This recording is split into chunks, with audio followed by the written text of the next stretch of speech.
Halo, makasih masih bersama Bang Hikam di channel Alur Film. Pada episode sebelumnya, Gohan harus menghadapi latihan yang cukup keras dari Piccolo. Gohan harus menjalani latihan tersebut agar dia bisa menjadi lebih kuat. Sementara itu, para Z-Factor lainnya yang sedang berada di Istana Langit pada akhirnya mereka berhasil menyelesaikan latihan dewa yang dilakukan oleh Dewa Kami. Mereka pun juga segera kembali ke bumi untuk mempersiapkan diri menghadapi bangsa Saiyan yang akan segera datang. Sementara itu, Goku yang sedang berada di planet Raja Kaio, dia harus menjalani latihan yang cukup keras. Dia sedang mempelajari sebuah teknik dari Raja Kaio, yaitu jurus Kaioken. Jurus itu harus membutuhkan kecepatan yang sangatlah dahsyat dan Goku menjalani latihan tersebut dengan sangat giat agar bisa menjadi lebih kuat.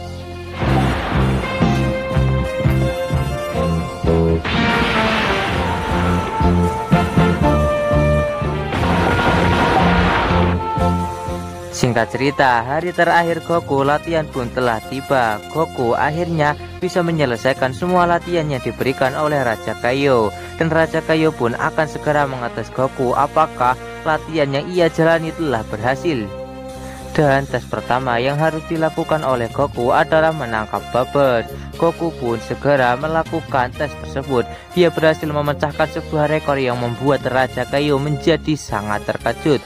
Goku mampu menangkap Bubbles hanya dalam waktu 0,8 detik.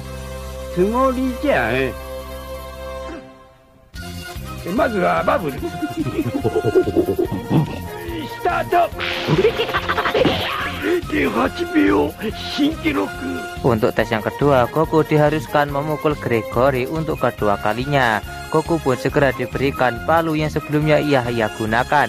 Goku pun segera bersiap untuk memukul Gregory. Dan rekor baru lagi-lagi dipecahkan oleh Goku. Goku mampu memukul Gregory hanya dalam waktu 1,2 detik saja. Sini, Gregory.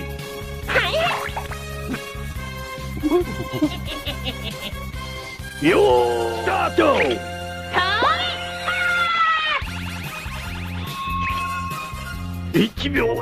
Untuk tes yang terakhir, Goku diminta oleh Raja Kaio untuk menggunakan jurus Genki Dama. Goku pun segera menuruti permintaan dari Raja Kaio agar bisa segera lulus dari tes ini. Dia pun segera mengumpulkan energi dari alam yang berada di sekitarnya. Raja Kaio pun segera melemparkan sebuah batu bata ke arah Goku. Dan Goku mampu menghancurkan batu bata tersebut dengan menggunakan energi Genki Dama. Yosh. 最後に元気玉のい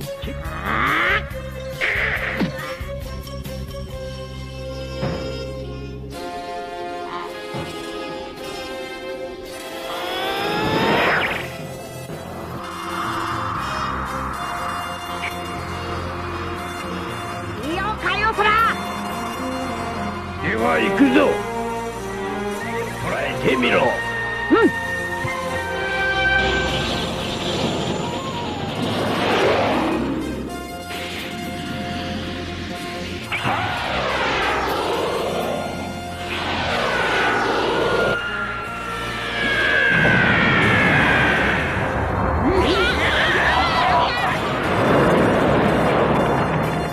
Asari Toma. Melihat Goku yang mampu menggunakan jurus Genki Dama dengan cukup mudah membuat Raja Kaio menjadi cukup ketar-ketir karena Goku mampu menggunakan jurus itu dengan begitu mudahnya.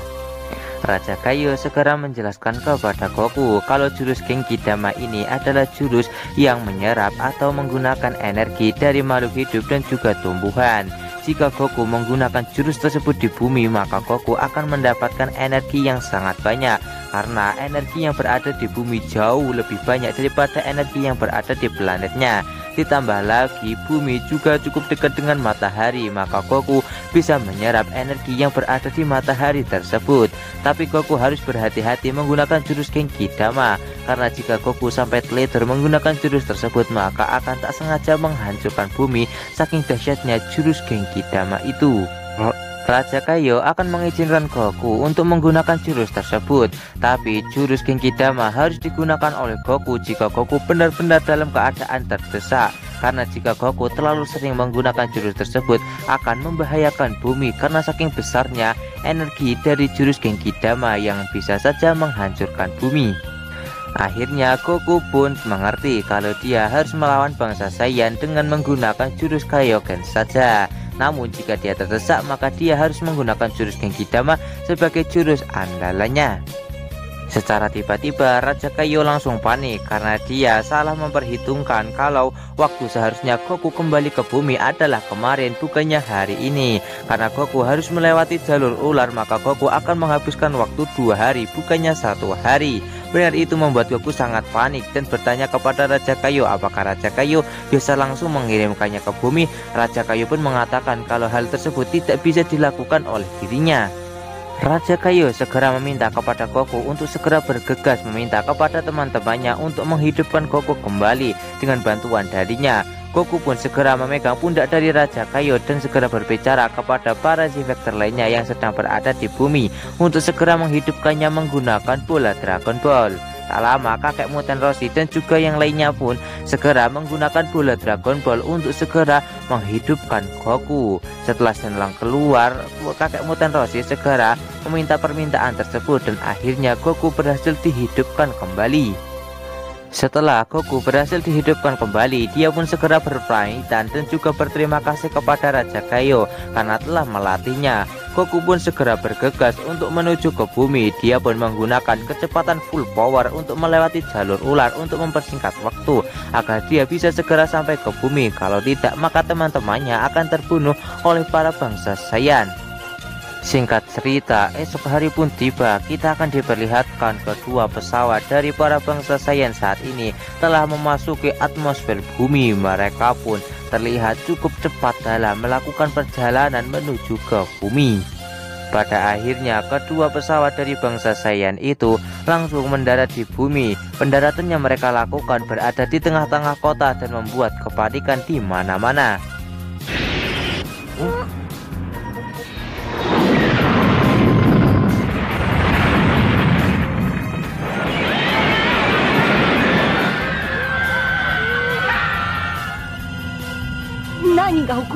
Tak lama pesawat milik Vegeta dan juga Nappa pun langsung terbuka. Mereka segera keluar dari dalam pesawat dan membuat orang-orang yang berada di tempat itu menjadi sangat panik karena dari dalam sebuah benda itu keluar seseorang dan membuat mereka menjadi bertanya-tanya siapakah orang-orang tersebut. Kedatangan dari para bangsa Saiyan ini telah disadari oleh para Z-Factor yang saat ini sedang melakukan latihan. Hal itu benar-benar membuat mereka semua menjadi cukup merinding, merasakan kekuatan yang dimiliki oleh bangsa Saiyan yang sangat mengerikan. Tak lama setelah itu, para bangsa Saiyan pun mulai melakukan pergerakan. Mereka segera keluar dari dalam pesawat dan langsung terbang menuju ke arah dari para orang-orang kota yang saat ini sedang memperhatikan mereka berdua. Nappa yang sudah gatal untuk melakukan penghancuran karena sudah lama dari dalam pesawat, dia pun meminta izin kepada Vegeta untuk memberikan salam kepada para penduduk yang berada di bumi. Ya, Nappa pun segera mengangkat 2 jarinya yang mengakibatkan kota itu langsung hancur seketika dan mengalami ledakan yang cukup luar biasa. Sampai-sampai bisa dirasakan oleh para Z-Factor yang sedang jauh berada di sana yang saat ini sedang melakukan latihan. うるさいひよこたちに挨拶してやろう。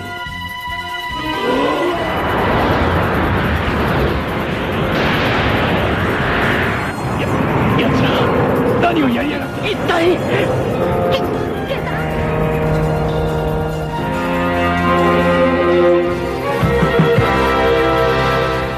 Setelah kota itu benar-benar hancur, Vegeta malah memarahi Nappa karena dia malah menghancurkan kota itu menjadi hancur lebur tak bersisa. Karena jika Nappa sampai menghancurkan atau merusak bumi ini, maka jika bumi ini dijual maka harganya tidak akan mahal lagi. Ditambah lagi ada bola Dragon Ball yang harus mereka cari. Jangan-jangan di kota tadi yang dihancurkan oleh Nappa ada bola Dragon Ball. Bisa-bisa bola Dragon Ball itu juga ikut hancur akibat serangan Nappa. Tapi semua yang telah terjadi tidak bisa diulangi. Sekarang Vegeta dan juga Nappa akan mencari para Z-Factor lainnya yang memiliki kekuatan besar. Ya, Nappa dan juga Vegeta tiba-tiba merasakan ada kekuatan yang cukup besar di tempat tersebut dan mereka segera meluncur untuk menuju ke tempat itu. Singkat cerita, setelah Nappa dan juga Vegeta pergi dari kota tersebut, para polisi, media, dan juga yang lainnya segera mendatangi TKP untuk memeriksa apa yang terjadi. Mereka pun sangat keheranan dengan kota yang langsung hancur seketika. Mereka pun berpikir siapakah yang telah melakukan hal ini, kenapa bisa menghancurkan kota dengan sangat mudah.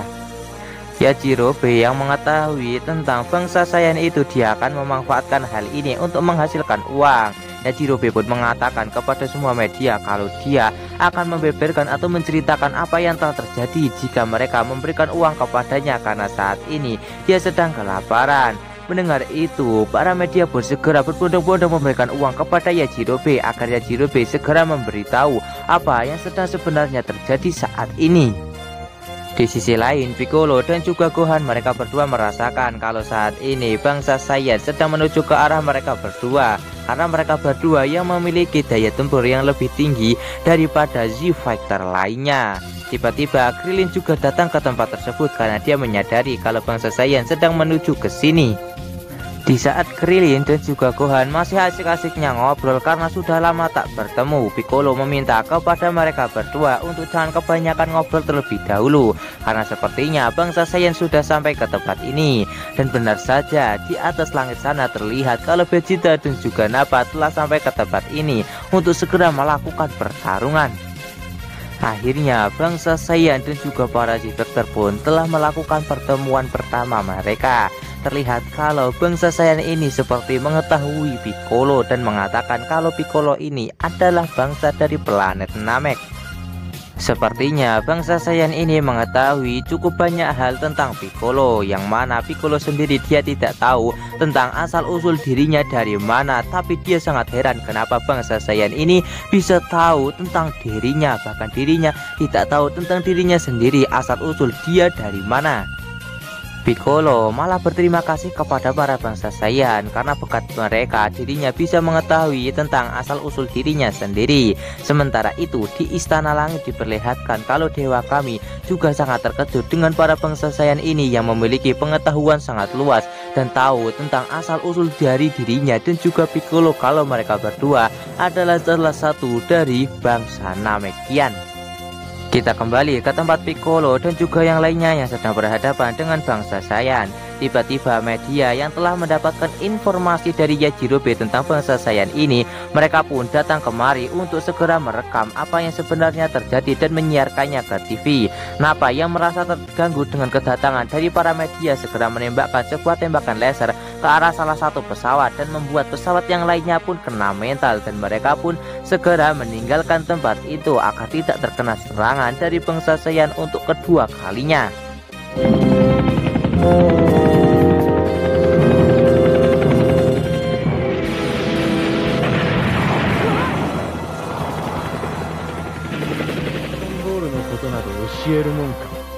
Karena Piccolo dan juga yang lainnya tidak mau memberitahu informasi tentang bola Dragon Ball, Nappa dan juga Vegeta akan mendapatkan informasi itu secara paksa. Nappa segera mengecek daya tempur dari mereka bertiga dan dia pun segera menyimpulkan rata-rata dari kekuatan mereka berdua yaitu sekitar 1000. Tapi Vegeta meminta kepada Nappa untuk jangan meremehkan para manusia bumi karena mereka mampu mengubah-ubah daya tempur, dan lebih baik mereka berdua membuang skuter ini karena sepertinya skuter tidak akan berguna jika bertarung melawan para Z-Factor ini. Sebelum melakukan pertarungan, Vegeta dan juga Nappa berniat untuk melihat kemampuan dari para Z-Factor. Vegeta meminta kepada Nappa untuk mengeluarkan para Saibamen yang sedang mereka simpan. Benar itu membuat Nappa menjadi cukup senang kepada Vegeta karena sepertinya dia suka main-main. Nappa pun segera mengeluarkan sesuatu dari dalam kantongnya. Terlihat kalau itu adalah beberapa biji yang dimiliki oleh Nappa dan juga Vegeta. Nappa pun segera menaburkan biji-biji itu di dalam tanah yang berada di bumi agar mereka bisa segera tumbuh. Tidak lama setelah Nappa berhasil menanam semua biji-bijian tersebut, tiba-tiba muncul monster-monster berwarna hijau yang muncul dari dalam tanah. Terlihat monster-monster itu cukup mengerikan dan siap untuk bertarung melawan Piccolo dan juga yang lainnya.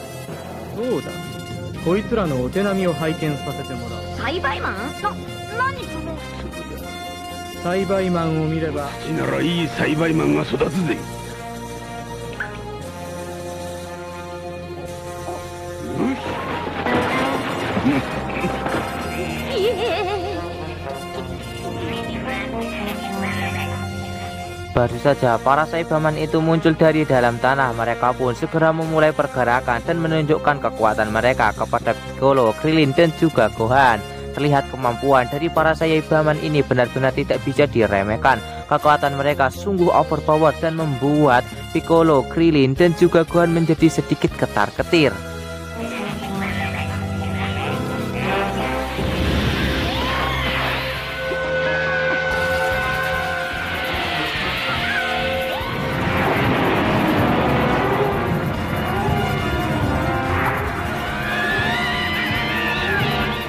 Apakah Piccolo, Krillin, dan juga Gohan akan mampu untuk menghadapi para Saibaman ini yang memiliki kemampuan cukup overpower dan juga jumlah yang lebih banyak daripada mereka bertiga?